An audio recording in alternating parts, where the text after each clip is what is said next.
Steve Hayward, who is associated with the School of Public Policy, the Pepperdine School of Public Policy, this semester, at any rate, as the Gaylord visiting professor of public policy. And Steve is he's a dyed-in-the-wool Californian who lives in an allegedly beautiful house I've never seen because I've never been invited, up the coast in, was it Cambria? Yeah, just the name Cambria. Yes, and Steve's just one of the wonders of the world. He's managed to stay on speaking terms with everybody, so far as I can tell, in the otherwise utterly fractured conservative movement. In fact, I think one definition of conservatism might be someone who's still on speaking terms with Steve Hayward, although he's on speaking terms with everybody, as far as I can tell, and is just an absolutely capital good citizen who can write anything from political. You do sinks and sewers, but you can also do political philosophy, Straussianism, the various shades. Play out all this nonsense. Okay, all right, Steve Hayward. Oh, I'm sorry. How to start. Welcome to my TED Talk. I've always wanted to give it, not really, I've never wanted to give a TED Talk, if you know those ridiculous things. I got invited once to submit a proposal to give one for their Vancouver venue, which I sent in rather diffidently. They didn't select it, which is fine, because those things are preposterous, overstuffed, overproduced, pretentious, and those are the good ones, not to mention the bad ones. But this is the only TED Talk worth giving. I was reflecting that during some of the testimonials that it was only a few years ago that Ted and I got to talking, and I don't know if I didn't remember or forgotten or whatever, but we started together at Claremont at the same time. We didn't get to know each other that first year, but we both talked about how important it was, one of the epic early encounters you have in that first important year, with one faculty member in particular. It was Leonard Levy in the history department. And, this morning, Darren Staloff took a little bit of shade for having been a student of Eric Foner. Well, Leonard Levy, he was an old school New Deal liberal, which means they'd be reactionary on the faculty, way too fond of the New Deal. The Warren Court. He loved the Warren Court. Wrong about every aspect of the Establishment Clause in the First Amendment, but he loved it when we'd argue with him about it in class. An absolutely fantastic instructor, and Ted and I are both devoted to his memory and his example for us. I have my own experiences with Ted that, I'd walk by his office and say, hello, what's going on? And, people say you don't have a short email or short conversation. And I learned that after 5 minutes, I'm going to be here a while. And then after 20 minutes, it would suddenly dawn on me, oh, we're having an argument. I didn't actually realize that directly, and it was always fun. And one thing I'm trying to do, first of all, thank you, Pete, for inviting me to come. I'm not too sure that it was a great thing to give me his title, albeit visiting. But I'm trying to keep alive, you can't fill his shoes, but I'm trying to keep alive a couple of things that he really liked that I agreed with. I am screening for students The Man Who Shot Liberty Valance. I think it's a great pop culture teaching tool on the requirements for self-government, the conditions required for the rule of law to succeed, and unfortunately it's lost on a current generation of students that it's maybe one of the only John Wayne films where he doesn't get the girl, about which you can also reflect in a serious way. So we're doing that a little bit, and there's some other aspect of... people talked about everybody had some disagreements with Ted, and I don't know, mine were not, I don't know how serious they were or not, but by degrees I'm coming closer and closer to his point of view. And partly because over the last decade, I got to be quite good friends with the late Sir Roger Scruton, whose work overlaps with Ted's a lot on the importance of place and localism. And Sir Roger, had his own vocabulary. Oh, and by the way, if you know Roger's corpus of over 50 books, he only mentions Leo Strauss, the subject of this panel partly, about 3 or 4 times in all those books, always in a somewhat dismissive and hasty way. And so that led to a long absolutely delightful argument with Sir Roger one night for several hours about a lot of things, but at least an hour on his. It didn't dislike Strauss. He wasn't hostile, but his indifference to him and his critique of him over a couple of fine bottles of Bordeaux, which was the best way to have conversation with Sir Roger, and it was absolutely delightful to talk to.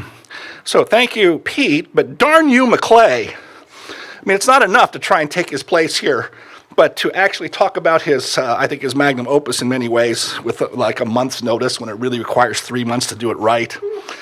Oh, my goodness. By the way, while I'm beating up on Maclay, you think this is praise, but it's not.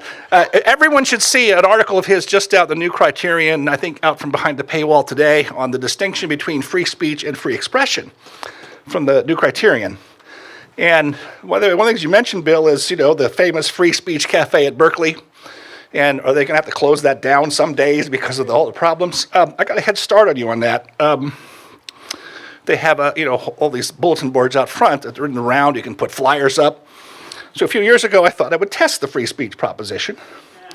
And I put up my own LGBT affinity group poster, or sheet, where the LGBT was liquor, guns, bacon, and Trump. It lasted about 20 minutes before someone took it down. Proof of it, right? Okay. So this is a really huge assignment to try and summarize and draw out Ted's book. I think I can do it with 3 main points. And sure enough, in sort of Straussian fashion, in my 7 pages of notes, the key point is right smack in the middle. Ted is a prophet. He's a prophet for young conservatives today, and he saw things. He laid out the architecture of things 30 years ago that are now coming to fruition. So the way I put it in my paper is, for every Patrick Deneen, or Adrian Vermeule, or Yoram Hazony, or Gladden Papin, or Sarab Amari, people, I know all these people, they're all climbing a mountain to plant a flag for some version of a post-liberal order. But when they reach the summit, they find there's a flag already there. And the flag says, Ted McAllister was here. Somewhere early in the book, I forget which page, he said, liberals were victims of their own success. Ted wrote that 30 years before Pat Deneen spun out a whole best-selling book on that theme. But then, again, you start at the beginning of his book and at the end of the book. The beginning of the book, what he says, is quite bold. Finishing the book and publishing it with Steve Rand in the early 1990s, he said that conservatism, as then constituted, was unsatisfying and inadequate for the long run. And he thought this was especially true of American conservatism, because it was very largely conceived as a branch of classical liberalism. And therefore it shared all the inherent defects of liberalism, the kind of defects that Strauss and Voegelin laid out for us in such detail. By the way, the proof of that might be an author that Ted barely mentions, and it makes perfect sense why. That's, of course, Friedrich Hayek, his famous essay, Why I Am Not a Conservative. Libertarians like to throw that title at you, and usually they've never read it, because when you read into the book, Hayek says, if I were an American, I'd be a conservative, because in America, being a conservative means conserving the liberal tradition. And Ted would say, that's precisely the problem. I think he's on to something there. Let me read you one passage from the book. Conservatives whom I have described as possessing a conservative imagination have no choice in the present age but to become reactionaries. Indeed, this is his conclusion actually, indeed, to maintain the integrity of their principles, they may need to seek practical or political alliances with groups on the left. With many members of the left, they share a critique of key characteristics of a consumerist society. But their varying prescriptions would prevent conservatives from losing their identity and thereby being enervated by success as they are today. Focus on those last 7 words, enervated by success as they are today. So Ted's writing this probably around 1994, 1995, because the book comes out in 1996. If you think back now, that was said to be the moment of conservative triumph in America, not a moment of enervation. Today, the fractures among the spectrum of conservatives is a wide topic of debate, but Remember, in 1995, that was the triumph of, just in political terms, the Gingrich Revolution. It appeared that a major political and ideological realignment had finally taken root, the culmination or fulfillment of the Reagan Revolution. Leftist ideology seemed in retreat everywhere. And who could argue with someone like Newt Gingrich, a PhD, who offered up a rich synthesis of the Federalist, Gordon Wood, and the futurology of the Tofflers? I was the next office over from Newt for several years at AEI. I used to talk to him a lot, and I came away always convinced that if Frank Meyer were still alive and Newt somehow contrived to be president, he'd make Frank Meyer Secretary of Energy because Meyer was for fusionism. Right? That's about okay. I could say more about that. And then, of course, remember, although Ted didn't take account of it in the book, and you wouldn't for a variety of reasons that would just make it too difficult, but you all remember, too, that was the triumphalism of the end of history. Fukuyama and all that, even though he's repudiated then to have said that liberalism was in trouble or would be in trouble was heresy. Right? It was the end of history, and in some ways, Ted's book can be read as indirectly an answer to Fukuyama. And in fact, Ted does say directly in the book that the triumph of conservatism as then constituted represented a decisive defeat for traditional conservatism, or what he preferred to call imaginative conservatism. So remember that if you read Fukuyama's book, remember at the end of the book, Fukuyama concedes that liberal democracies were unable to come up with a rational basis for a stable understanding of the common good, and Fukuyama thought that a deficiency of thymos, thumos, however you want to produce it, in the modern world meant that we'll probably muddle through. Fukuyama actually wrote this sentence: "The relativist impulse of modern thought will, in a sense, solve itself." I mean, how many more ways can you possibly go wrong than he did? Although he did allow, Fukuyama did, at the very last sentence that, but maybe people will be unsatisfied with this new low thumos destination. And maybe, he said people will set their eyes on a new and more distant journey. He left it very vague what that might be. And yet here we are with maybe not the post-liberal order yet, but post-liberal era, where we're searching for order. And whether what comes next will be illiberal, anti-liberal, or some reconstitution of neoliberalism is still uncertain and contingent. But everything's fallen apart. 30 years ago, neoconservatism and libertarianism were thought to have been riding high. They were the two biggest winners of all the conservative sects. The new sect I want, which is grumpy cons, get off my lawn conservatives, is just not taking off. I don't know why. But today, neoconservatism, it morphed from being originally social scientists upset about the welfare state into the global crusaders against whatever, spreading democracy. Democratic capitalism has decayed into the Davoisie, as I call it, of the universally despised World Economic Forum. And libertarianism has devolved even further into an obsession with lifestyle and attitudinal poses. I like to say that Burning Man is the antidote to Davos. Right. But let's think for a minute about Ted's suggestion that conservatives may need to seek practical or political alliances with groups on the left. One of the more startling things of just the last 3 or 4 years is how fully this prospect is coming to focus. So you take the term neoliberalism, which has been around for many decades, but always out on the fringes, an obscure term. But starting in the late 1990s, the radical left, looking for a rallying point to reverse their rout, started using the term more widely. In fact, if you know Phil Magnus, the economist at AIER in Massachusetts, he's done these terrific engrams showing around 1998 the use of the term neoliberalism in academic journals skyrockets from a very low level to a very high level. But then in the last 3 or 4 years, the term is now used by conservatives. Bruce used it last night. I see the term used as almost identical pejorative as the left in National Review, Compact Magazine, some of the conservative think tanks. And then beyond that, you get into the substance of the matter, and you see the national conservatism, which ironically is an international movement. Go figure that out. There's a lot of interest among many of the NatCons. By the way, they're very fractious, but that's another day for that. a lot of them like old-fashioned industrial-age labor unions.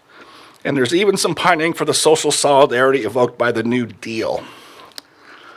And to the extent that it can be said that economics held the primacy during the Reagan years, today's more populist or dissident conservatism is reestablishing the subordinate place of economics to the shock of a great many people. So there's a great deal of hostility which used to be toward corporations, and Wall Street, which used to be a matter for the left, is now taking root on the right, or as I like to say, Russell Kirk, meet Elizabeth Warren. I could say more about that, about Ted's anticipation of populism. And of course, he'd have a lot of critical things to say about the many variants of populism today. I want to skip over some things here to leave plenty of time for discussion. Well, I said, I'll do this and draw toward a close for opening comments. Why I say Ted's a prophet, especially for today's young conservatives. Something you hear a lot today from young conservatives, from students, is what has the conservative movement conserved lately? And usually the next sentence is, part of the problem is, the phrase they use is, conservatism Inc. We've already quoted Eric Hofer a couple times, so I won't do it again, but there is that aspect of the problem, right? I call it Oldsmobile conservatism myself, right? Your parents drove 30, 40 years ago. And so when Ted said what is needed is not some new variant of conservatism, we're just trying to fiddle with the existing strains we've got, is we need people to be reactionaries. Well, that's a phrase no one would use, right?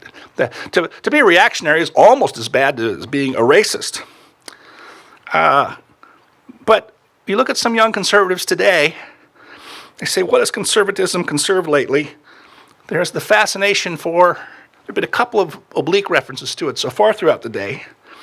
There's the fascination with, one example some of you may be familiar with is the semi-Samizdat Bronze Age pervert, Kostin Alamiriu, however you say his name. We're not quite sure if he's on the level, but he has a big following. There's a renewed interest in Carl Schmitt, which I think may be a mixed bag, but nonetheless, there it is. And so these are conservatives who, and then the one that, of course, bothers me, having spent 10 years of my life writing about Reagan, is people say, we don't want any zombie Reaganism. And on the one hand, I say, well, I wish you knew more about the story before you went to that hasty conclusion, but I also understand what they mean. And so they're looking for answers. They're looking for something more vigorous than was on offer from all the old traditional Oldsmobile conservatives. And here was Ted, understanding that, and drawing upon Strauss and Voegelin, and Ted's book is mostly concerned with the critique of Strauss and Voegelin of liberalism, going back centuries. Less attention to some of the other aspects of Strauss that and Voegelin too, that 30, 40 years ago attracted so much attention. The theological political problem, their critiques of social science methodology, even historicism too a little bit. My perception, just a perception, I haven't done any systematic study, is that younger conservatives interested in Strauss in particular are most interested in his critique of liberalism. And Ted thought that the defect of Strauss, especially, well, both of them really, but their differences we can talk about for a while, is their diagnosis of how we got here was the most penetrating, the most serious and substantial. But they didn't give us any answers. They didn't point where to go, how to fix this. And I'm not sure if that's entirely fair. I'm not sure it's entirely unfair either. The point is, they weren't programmatic political philosophers like Marx or Thomas More trying to give us the best regime. They were trying to reopen the old questions about that are very hard to answer. So Ted closes with this toward the end of his book.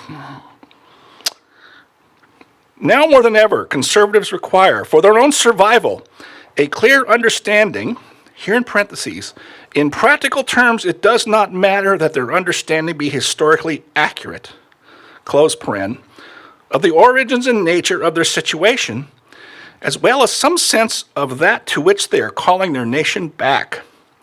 Strauss and Voegelin provide them with versions of the causes of the present problem, but conservatives will have to look elsewhere, I suspect, for a clear articulation of their plea.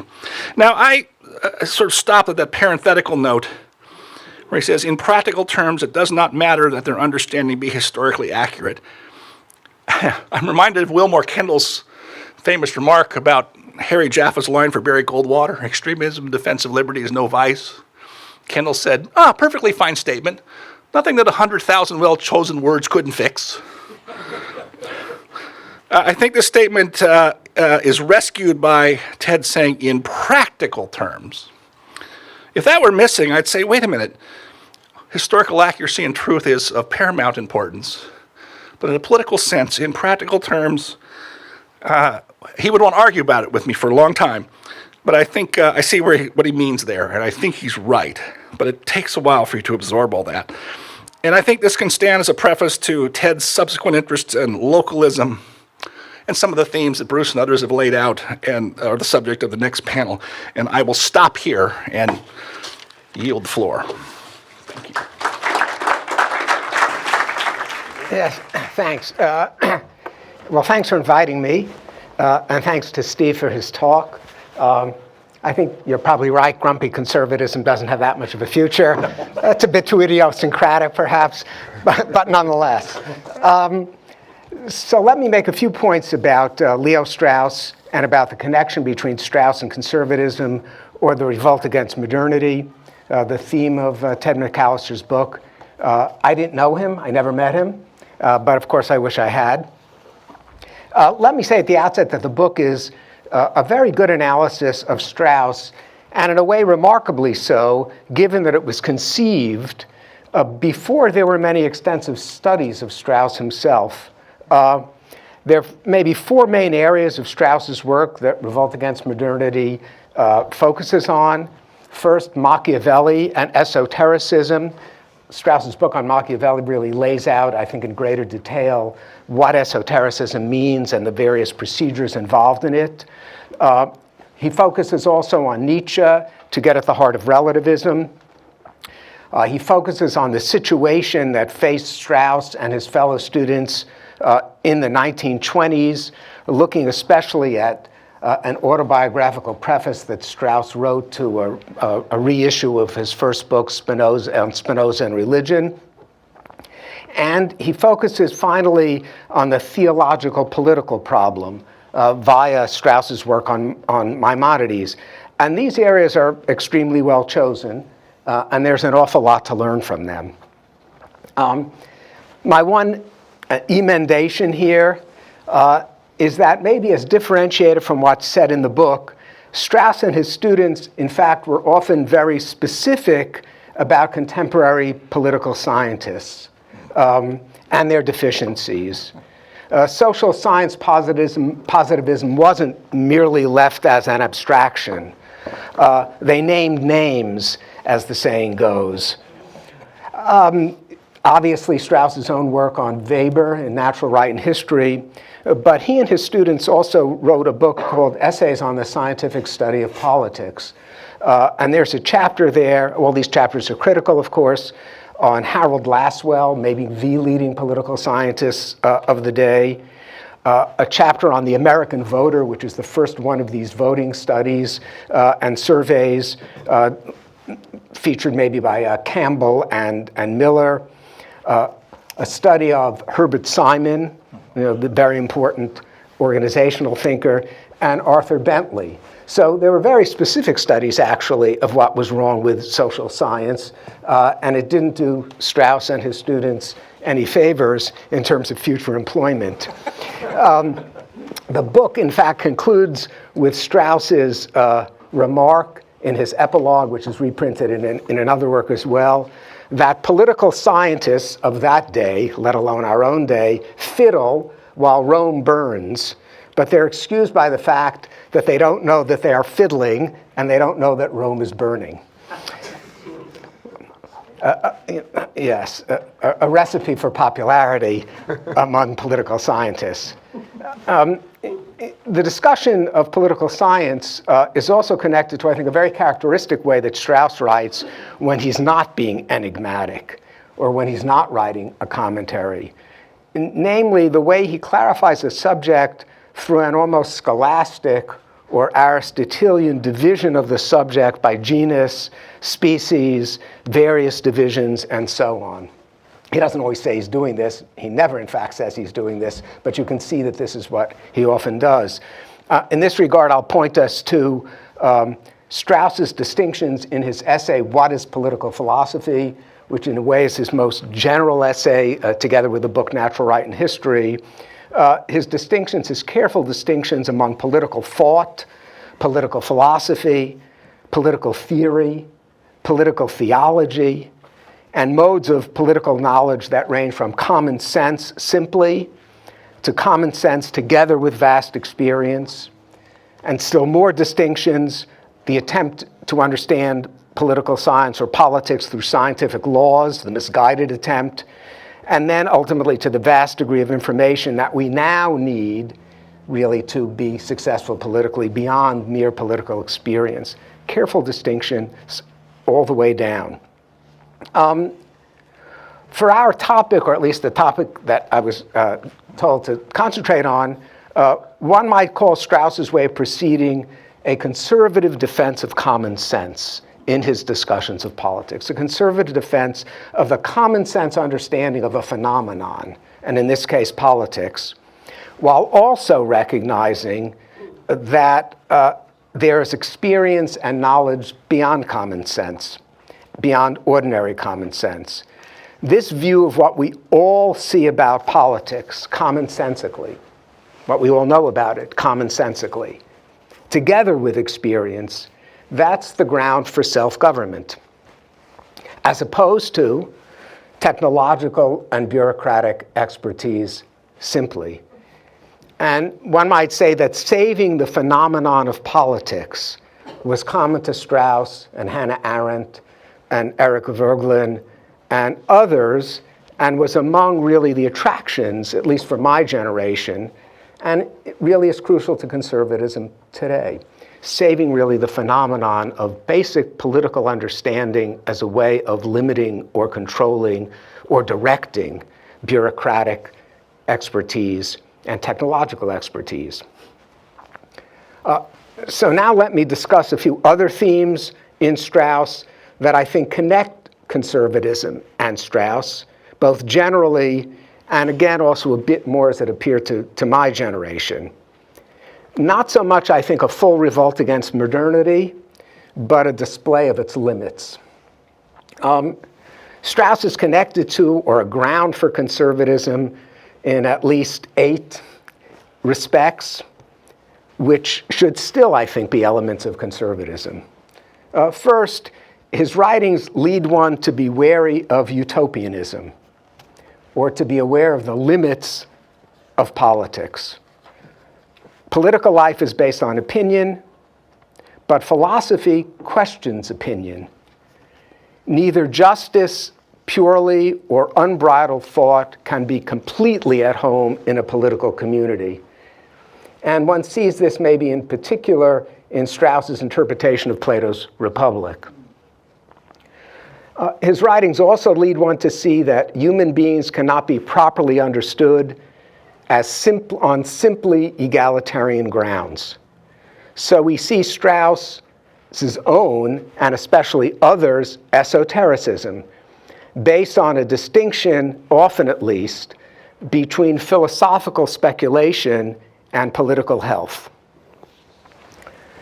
His writings also, again, another point connecting to conservatism, I think, also lead one to see that virtue, and therefore higher and lower degrees of it, virtue is central to human happiness, rather than the mere satisfaction of desire. His writings also, another connection to conservatism, lead one to see that natural standards or natural right is possible, as opposed to relativism or historicism understood dogmatically to be true. There's a possible ground, and this was of importance, I think, especially in my generation when we looked at Strauss, a possible ground on which one can defend the United States against the communists in the midst of the heart of the Cold War. Relativism leads to vulgarity, all desires are equal, or it leads to the mere assertion of power, fascism, or in a slightly milder form, our own identity politics. Still another ground for conservatism in Strauss is his concern about the technological mastery of nature and what it might mean, and especially of human beings and the transformation of human beings, something he sees as characteristic of modern thought, but which he traces ultimately to Machiavelli rather than to Descartes, which was certainly the more usual way in which that understanding would be held. Further connection, as I mentioned earlier, is his concern, especially with social science positivism. More broadly, his attempt to conserve ordinary political phenomena to be understood intellectually. Among his other themes, I think, relevant to grounded conservatism, one would be his calling attention to the importance of the link between politics and religion, the so-called theological political problem, as he characterized it. But also, at the same time, the difference between reason and revelation, or the difference between unbridled inquiry, ultimately, and any form of obedience. And that remains, I think, a central issue among his students. And last on my list is this general attempt, I think, to save reason, and not only sensible politics, by trying to show, again, the limits of scientism and historicism, and especially in his case, by restoring attention to classical philosophy. So these are important links, I think, between what Strauss emphasizes and conservatism. Among his many students, one might say that there is, on the whole, not for each one, an attempt to defend America's equal natural rights or liberal democracy, while also seeing its limits, together with supporting virtue and excellence. This attempt to defend, obviously, necessarily will be imperfect, but that's the overall direction. My task isn't to say anything about Eric Voegelin, and that's good. But I do have something nonetheless to say. I actually took a course from Voegelin my junior year. He came to teach a course on classical political philosophy. The reading list consisted of nothing primary. No Plato, no Aristotle, nothing primary. The reading list was a book called Before Philosophy, another book called Kingship and the Gods. These are all written or edited by Henry Frankfurt. The next part of the reading list were Voegelin, 3 volumes of Order and History, the only 3 that existed then. Otherwise, would have been 4. Then the next series of readings were, because this was in Voegelin's heavily Gnostic phase, The Medieval Monarchy by Stephen Runciman, Pursuit of the Millennium by Norman Cohn, and The Gnostic Religion, the great book by Hans Jonas. None of us in the class understood a thing, and with that confession, I will stop.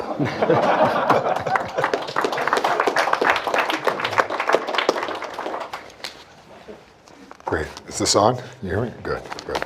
So I'm not the last speaker on this panel, but I am the last bald speaker. So soon you'll be relieved of the gleam.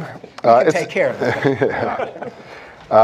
It's an honor to be included in this conference in celebration of the life and work of Ted McAllister. I was asked to say a few words about revolt against modernity, specifically as regards Strauss, so you Vogelinians will have to wait a little bit longer. And if you're annoyed and muttering to yourself, who invited the Straussians, as you reach for your tomato, you can just go to Bill McClay. I have to say, yeah, I didn't know Ted, but reading his book, I do feel like I got a sense of him as a person. You know, when you read an academic book, they often contain, you know, phrases like, it is beyond the scope of this work, or in my survey of the literature, et cetera. And there's just these soulless, dry things. And I got the sense reading this book that there is a real soul here at work, you know, struggling with the material, at once attracted to and critical of the thinkers involved. And so I decided in my comments to try to focus a little bit on Ted's characterization of Strauss as conservative and even as reactionary, because I think this helps to articulate a little bit what he was trying to work out for himself in this book. Now, I don't think one can deny that there's something conservative about Strauss. In fact, I was recently reading a 1954 course transcript with the title Natural Right, in which he talks about lots of figures you don't see him talk about in his published writings, figures like Thomas Paine, Alexis de Tocqueville, and others. But he says there at one point, quite bluntly, I personally have always been conservative. Now, he doesn't mean anything garden variety by that, as other remarks he makes comparing certain trends of conservatism to Marx and their demotion of nature to history, for example.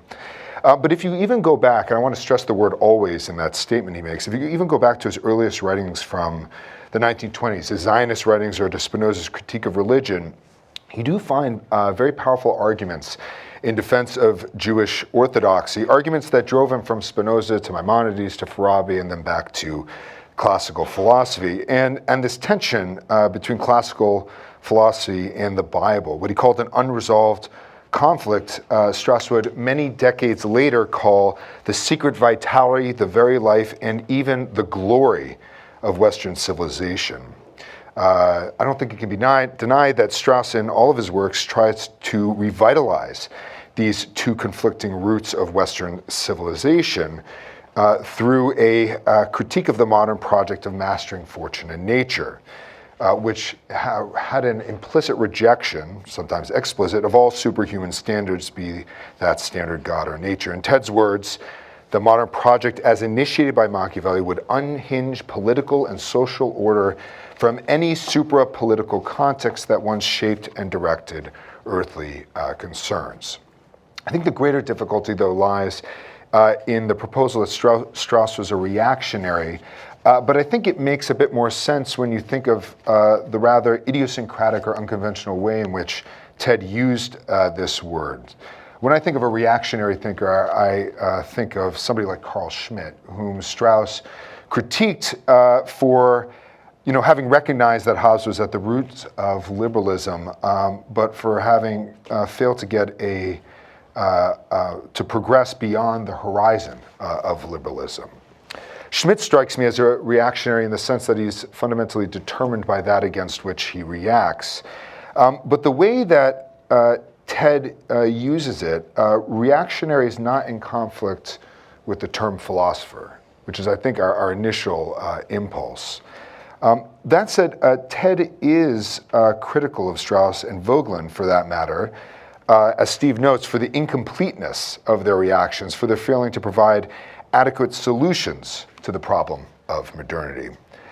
Though I will note, and I think this is in keeping with remarks people have made of Ted's character, he never lets that prevent him from expressing admiration for their relentless questioning. And in this, I think he sees himself as a kindred spirit. Now, this tension between his admiration and dissatisfaction seems to me to get at the heartbeat or the soul of revolt against modernity.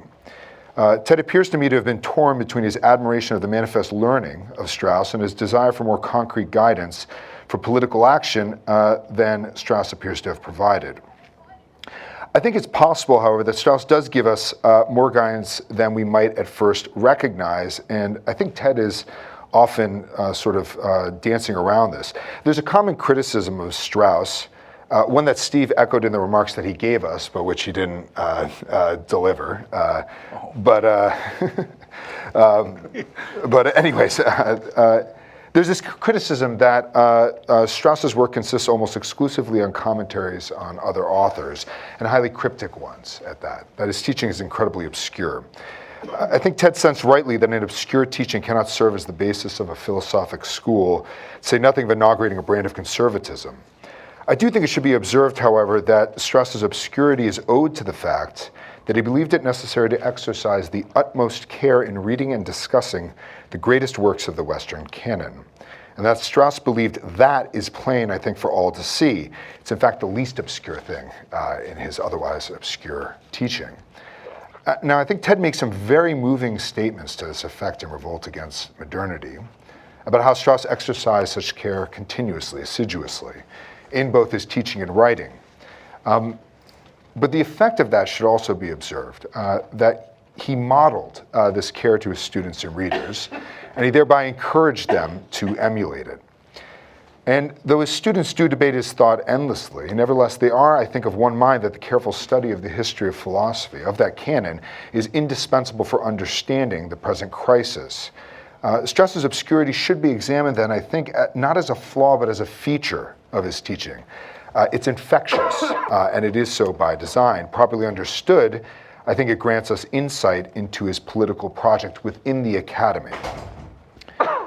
The care that Strauss everywhere exhibited, and that his students and students have imitated, centers around the distinction between a philosopher's teaching and his thought.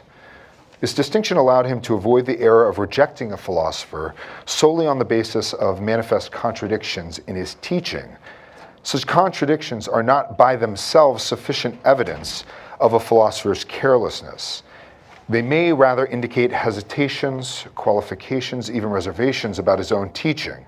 They thus guide us from that teaching to his thinking, which Strauss identified as the deeper stratum of a philosopher's work. And this is where we get to his infamous distinction between exoteric and esoteric aspects of a philosophic text.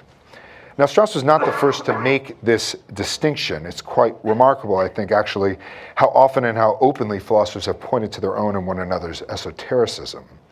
Strauss is unique, rather, in seeking to introduce it into academic historiography as an indispensable tool in the scholar's toolbox. The obscurity of his work thus serves as his challenge to contemporary and future scholars, a challenge Ted took rather seriously, and I think this is especially evident in his analysis of Strauss on Machiavelli. And I really can't believe that a doctoral student attempted to write a brief chapter on Strauss on Machiavelli. I still am completely scared of that book. Now, Strauss at one point revealed his hopes in issuing this challenge to his fellow scholars. He says, quote, "I would be happy if there were suspicion of crime where up to now there's only been implicit faith in perfect innocence." So far as I can recall, this is the only time in Strauss's published works where he speaks of his own happiness, which, for a classical philosopher should be pretty important. Strauss hoped, in other words, to revise academic historiography so that future historians would see in the greatest minds a pervasive moderation in speech, a moderation that might act as a corrective, not to say antidote, to the now all too familiar ideological excesses of modernity. In this sense, we might describe Strauss as a conservative and even a reactionary per Ted's unconventional understanding, in that he clearly crafted his teaching with an eye to the present crisis. But at the same time, Strauss has something of a split vision. In the same piece just quoted, Strauss also makes the following remark: "History of philosophy necessarily presupposes the persistence of the same fundamental problems." A key phrase in Strauss that Ted draws attention to. This and this alone is the trans-temporal truth which must be admitted if there is to be history of philosophy. Strauss therefore hoped, too, that future historiographers would, quote, "begin to wonder whether the historical truth is not as difficult of access as the philosophic truth." Strauss emphasized esotericism with one eye on the emerging crisis in the academy and its inevitable effect on politics, but also with one eye on the fundamental problems, the proper objects of philosophic thought. In Revolt Against Modernity, Ted engaged in his own version of this split vision. For while he wished to find in Strauss and Voegelin, quote, "easy or coherent answers to the modern world," and criticized them for failing to provide them, he could nevertheless conclude in the same breath, and here I'm going to give Ted the final word, which I gather from some of the things that have been said he might have appreciated. He could nevertheless conclude that, quote, "the search goes on, and in no small measure that was their point. The thing most needed is the inspiration of the question. By saving philosophy, one saves society."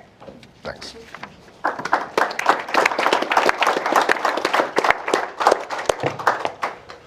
So I just want to first thank Pete and Bill for inviting me here today, and all of you to honor Ted. I've only met Ted twice, very briefly, at the Eric Voegelin Society.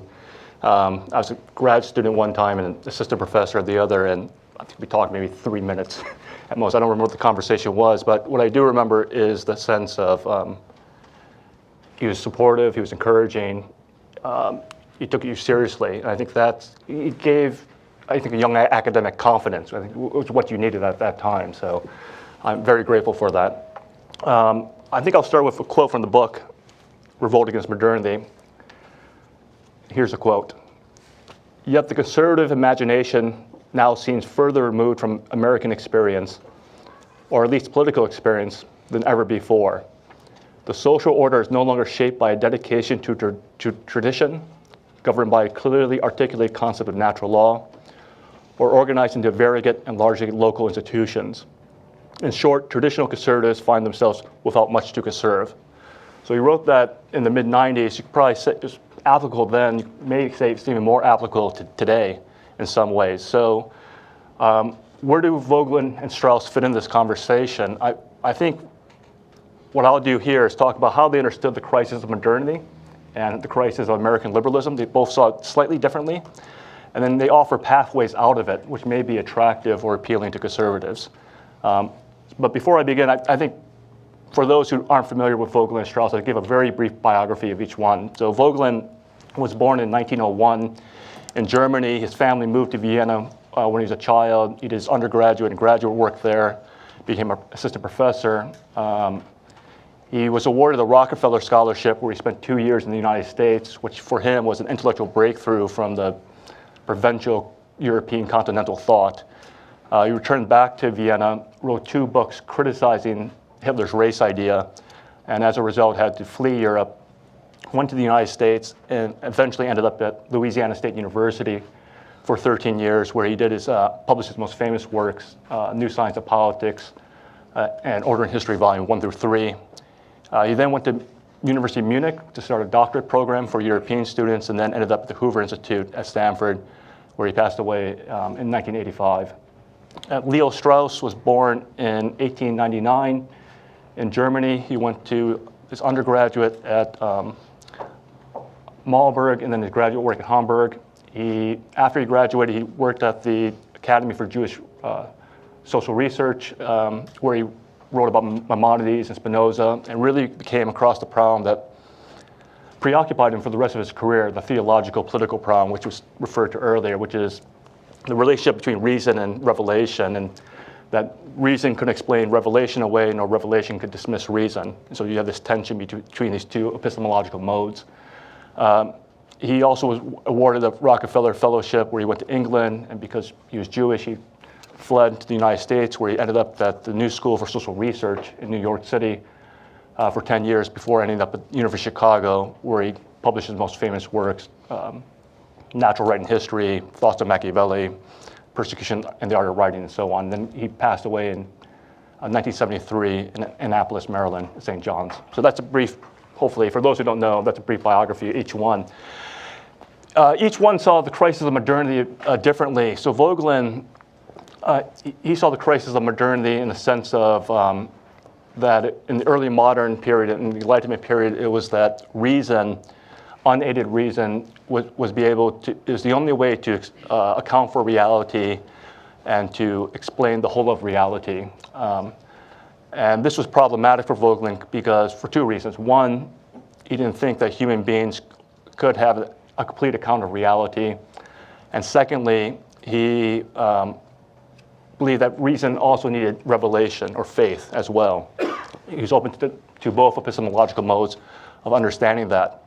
Now, why was it that the reason emerged during the Enlightenment period as sort of the sole standard for knowledge? For Voegelin, this temptation was always constant in human nature, but it emerges at this time because sort of the classical Christian insights that were in the culture and institutions had degraded by such a point in the Enlightenment era that allowed this paradigm of reason alone to explain of reality to be supreme. Strauss sees the crisis of modernity a little bit differently. He describes it in a series of waves. The first wave of modernity is Machiavelli, where he sees nature is no longer seen as a source of normative order, but instead as something that's pliable or malleable that can be manipulated to serve human ends for self-preservation and other sort of things. The second wave is you find in Rousseau, where you have the belief that human nature can be transformed. And then the third wave for Strauss is Nietzsche and Heidegger, where there's no teleological account of reality. And so you can either, that results into either nihilism in Nietzsche's case or a type of historicism in Heidegger's case. And so that's how they saw the crisis of modernity differently. And this, of course, with respect to the United States, they were concerned with really the lack of a public philosophy or the failure of having a robust understanding of a common good for society that could transcend collective self-interest. And they both point out that to positivism, especially in the American education system, is a culprit for this.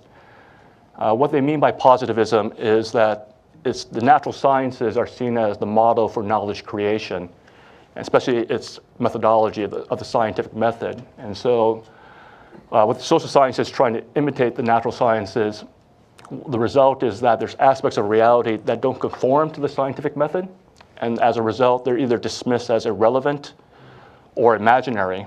And so the result is you have basically a social science that's value neutral, does not make any normative claims.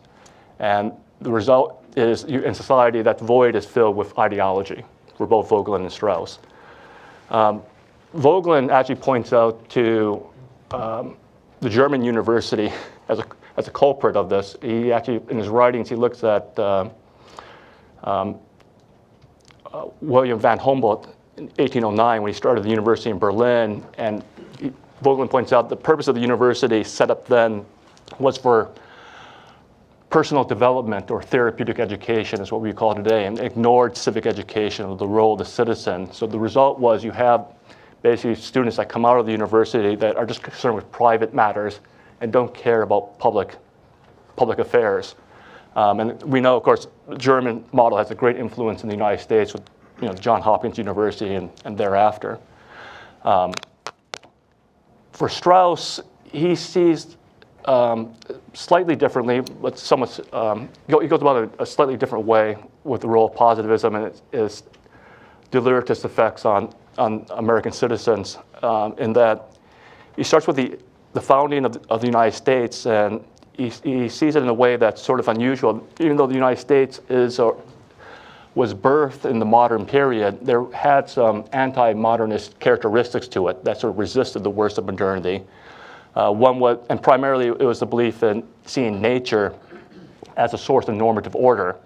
So the U.S. founders dismissed Machiavelli's teaching, and by seeing nature as a source of normative order, it gave rise to what Strauss calls the natural right tradition in that way. So along with nature, along with God, and classical Republican virtues.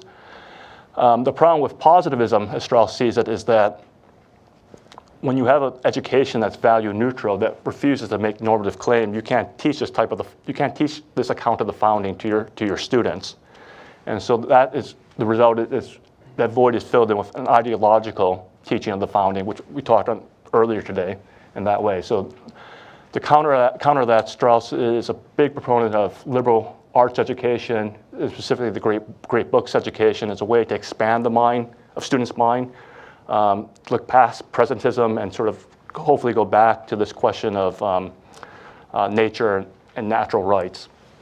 So both of them see the crisis of modernity differently, and therefore they see a pathway out of it that's differently as well. So for Voegelin, the pathway out of this crisis is sort of a recovery of the theological tradition of the West, really to try to recover theological teachings and insights that can in some ways be infused back into the culture and institutions to sort of revitalize society. And this transpires through, for Voegelin, the way it transpires, sort of the historical circumstances are so dire that what it does is it arouses in people a recognition of the problem, and it prompts that person to sort of on a quest to find order in history, as you would put it. And in this quest to find order in history, it gives rise to conscious metaphors and a public language and public symbols that articulates this experience and thereby invites other people to participate and sort of help revitalize the culture and institutions in the education system of society. For Strauss, he takes a different route. He sees really a resurrection of the natural right tradition. And this stems back from what's been talked earlier about the theological political problem, this relationship between reason and revelation. For Strauss, you can either be a believer or a philosopher. You can't be one or the other. In fact, Strauss is actually quite critical of Christianity because he thinks that Christians incorporate reason into revelation and thereby disrupts the integrity of both ones. But this tension between reason and revelation for Strauss, what it does is it prompts the philosopher to look for a source of normative order besides revelation. And the philosopher finds it in nature as a source of normative order, and thereby resurrect what Strauss would call this natural right tradition. So even though Voegelin and Strauss have different approaches or a different diagnosis on the problem of modernity and the problem of American liberalism, the result is they have a different pathway out of it. For Voegelin, it's reason and faith, and for Strauss, it's really just a natural right tradition based on reason alone. But I think for conservatives, these two approaches actually complement one another in trying to recover a tradition that's been lost. And if you remember earlier in the quote, Ted writes, in short, traditional conservatives find themselves without much to conserve. And I think one way to think about it is both Voegelin and Strauss are trying to resurrect a tradition, one a theological tradition, and one a natural right tradition that's trying to recover that tradition so conservatives can reclaim it and then and transmit that to their students and then hopefully provide a pathway forward for society.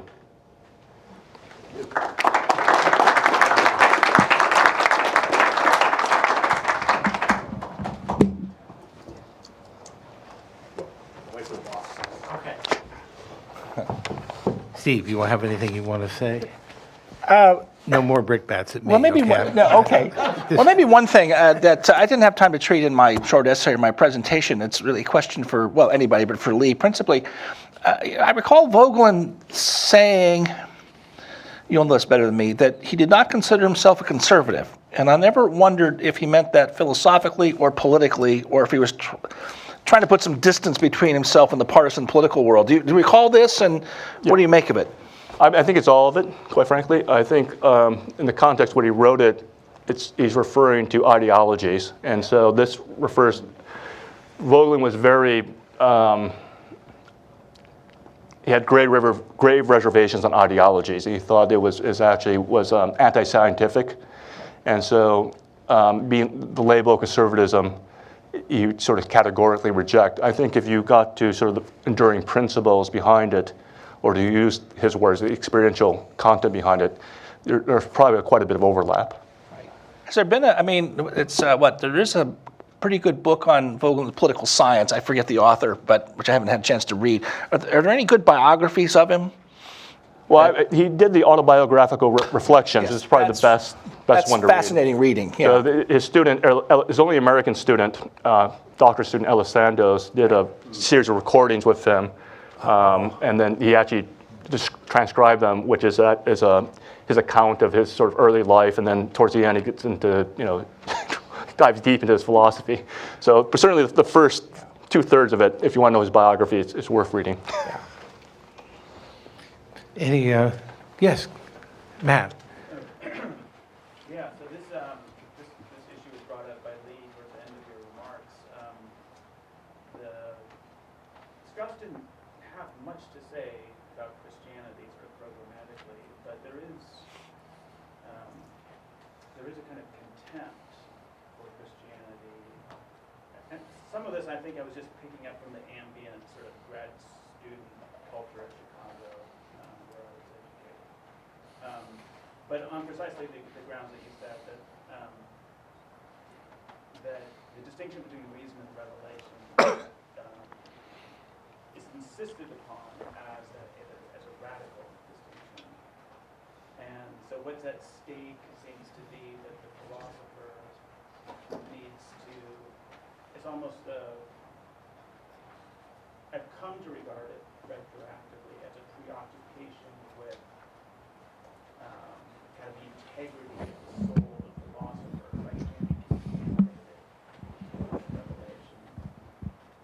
So that was my formation, in grad school. I'm a recent convert to Christianity, so I'm trying to sort of make sense of that retroactively. And as I get acquainted with the Catholic intellectual tradition, the more the insistence on that radical disjuncture seems dumb. In the manner of a kind of like college existentialist, the kind of radicalism.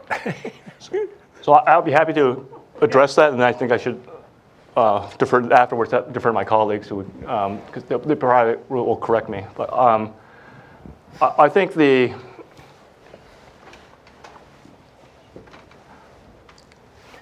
I think the difference between, say, Voegelin and Strauss in this particular case can be really why they have a different diagnosis of modernity, why they have different pathways out of it, is because they perceive or they conceptualize philosophy and religion differently.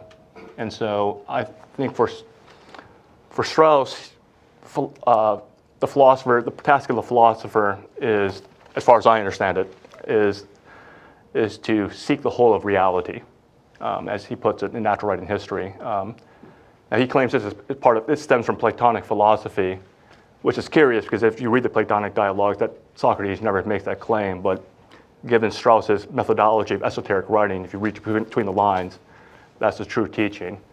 And to understand the whole of reality is done through an autonomous, self-sufficient reason, and that's the goal of the philosopher. I think Voegelin would see philosophy a bit differently in that way, in that one, he would argue that the purpose of philosophy, one, it's not possible to have knowledge of the whole of reality. So that's a fool's errand. And so there's a fundamental disagreement there. And I think also for Voegelin, as I mentioned earlier, he's open to both reason and revelation as epistemological modes to understand reality. And so that, again, that's a primary difference between the two. In terms of religion, I think, again, they see it very differently as well.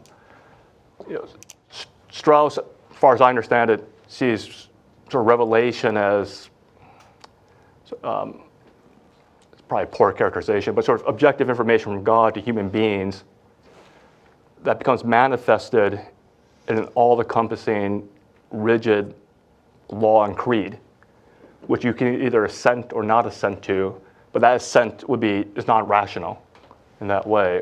Whereas Voegelin would see religion more akin to a mystical experience, a human encounter with the divine within consciousness that gives rise to conscious metaphors to articulate that experience. It is worth pointing out that Voegelin does write that most people experience religion the way Strauss describes it, and he finds that very problematic because those people, according to Voegelin, mistake the law or creed for the underlying experience itself. It seems like he's talking about Judaism almost. Yeah, in fact, let me say a couple of things about it. He wrote next to nothing about Christianity, actually, but you could say that his book on Machiavelli is, in a certain sense, connected to his study of Christianity because Machiavelli is so fundamentally formed by the, you might say, revolution in a certain sense against Christianity. Strauss wrote an awful lot about medieval Jewish and Muslim thinkers. And you might say the burden of that was indeed to try to understand how they attempted to salvage philosophy and keep a place for philosophy in a difficult time and in a difficult situation. Strauss doesn't believe that philosophers can understand the whole. That is why his emphasis is on permanent problems. There are alternatives and problems which can be understood to a degree but can't be completely solved and resolved. And you might say there's a sense in which revelation, in some ways, attempts to resolve problems which fundamentally, intellectually, are not simply resolvable. So that's how I would understand what that structure is and how Strauss understands the relation between thought and religion. But again, very little on Christianity, but I would say the Machiavelli book in its own way, through the eyes of Machiavelli, is his study of Christianity, among other things. Very quickly, I've long been troubled by that same phenomenon, and in reverse order quickly, the antidote would be, one of Strauss's students, Ernest Fortin, it's kind of hard to find out of print, but his 3-volume collection of essays, Christianity and Political Philosophy, goes a long way to exploring, not specifically the absence of Strauss, but the wider questions involved with that. And then, Steve Rand, do you still have the Sokolowski book, The God of Faith and Reason, on backlist? Get the Sokolowski book, The God of Faith and Reason, from his backlist. It's a superb book, and there's an appendix on Strauss that I remember meeting him 20, 30 years ago saying, boy, did that appendix ever cause a fuss. And so in addition to the Machiavelli book, there is that one. So I think Strauss should have, he had enough time, he should have done a sustained encounter with Aquinas. Yeah. Oh, they are? Oh, good, because I wasn't sure. Okay, I hope they are. Alex, you get a shot. Okay. Too. He does make one significant published remark on Christianity that he distinguishes it from Judaism and Islam in that the latter have an emphasis on law. And if philosophy is, in his definition, the attempt, not necessarily a successful attempt, but the attempt to replace opinion about the whole with knowledge of the whole, and law is the official opinion of the city, law would constitute the more fundamental challenge. As regards Aquinas, he does make reference in Natural Right and History. Yeah. He says you need to go read Persecution and the Art of Writing, the second chapter on Yehuda Halevi's Kuzari. And that essay is in many ways sotto voce, in many ways not so sotto voce, an attack on the natural law teaching, though. And I think arguments like that provoked people like Ernest Fortin to look beyond Aquinas to Augustine, where you have an assimilation between reason or philosophy and Christianity on the model of the virtues rather than on the model of law. That doesn't resolve that, but that's where one would have to start looking to try to work out what Strauss might have thought. And one other good thing to look at is one of your old teachers, Harry Jaffe's book on Thomism and Aristotelianism. I mean, Strauss wrote Which he half repudiated, but never mind. Yeah, but he repudiated a lot of things which perhaps were true. That would be an important thing, I think, to look at to see how You guys have to cut it out. he understood I'm really it. Get a lot of flack. I know, right, sorry. Steve Ely, and Brad, you wanted to, I think we'll have to cut it off after. Just a more accessible introduction to both Strauss and Voegelin, because they both present difficulties. Voegelin creates a very opaque language that's impenetrable, and the whole question of esotericism. But both of them had a long correspondence with a political scientist by the name of Wilmore Kendall. The Strauss-Kendall correspondence is published in a volume called Wilmore Kendall, Conservative Maverick, edited by John Alvis and John Murley. The Voegelin-Kendall correspondence was edited by Gordon Lloyd and myself and published in Political Science Reviewer, and it's available online under Eric Voegelin, Wilmore Kendall correspondence. Voegelin was very influenced when he was in the States by John Commons. He spent 6 months at the University of Wisconsin with progressive economist John Commons. For him, Commons represented the best of America. And he wrote a book, in the collected works, his first volume. It's called The American Mind. It's a book he writes after his 2 years in the United States, and he devotes a 70-page chapter to John Commons, progressive economist. In 1964,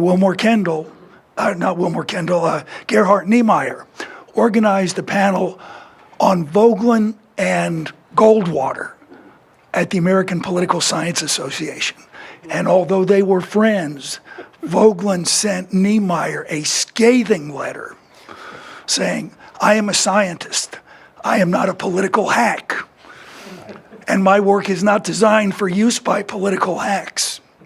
Now, Strauss's position on practical politics, I can't speak to. Besides, Goldwater is going to eminentize the eschaton, as we know. Okay.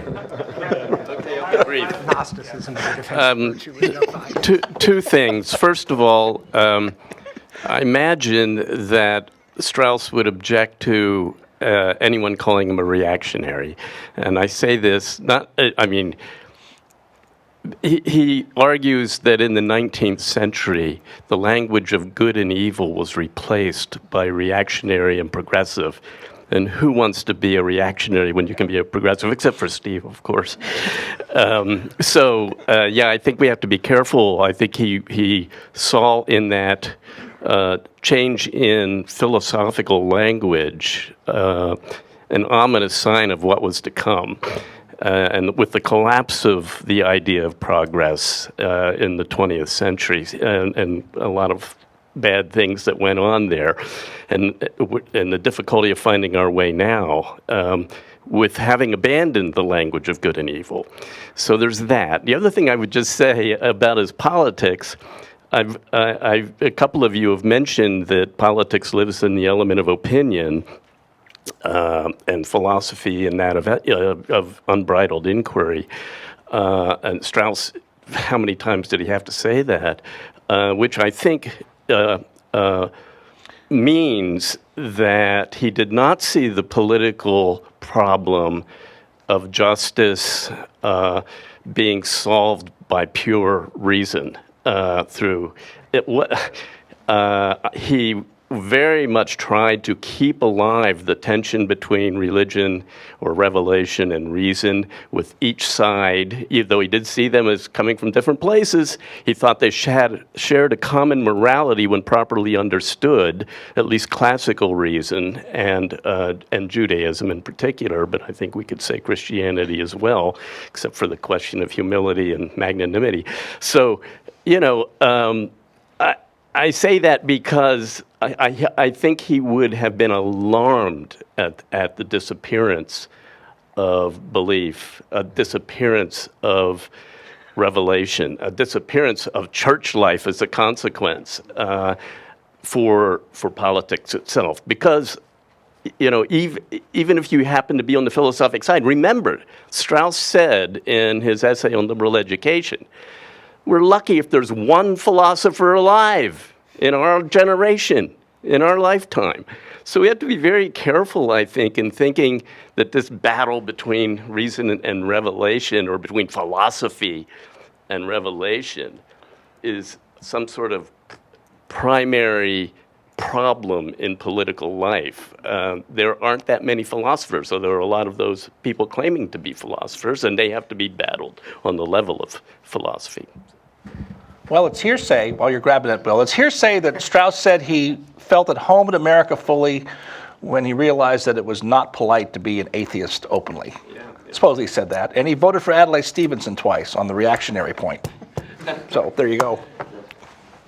Well, let's take a 10-minute break, and then we'll come back to conclude things. Thanks to this panel. Wonderful panel.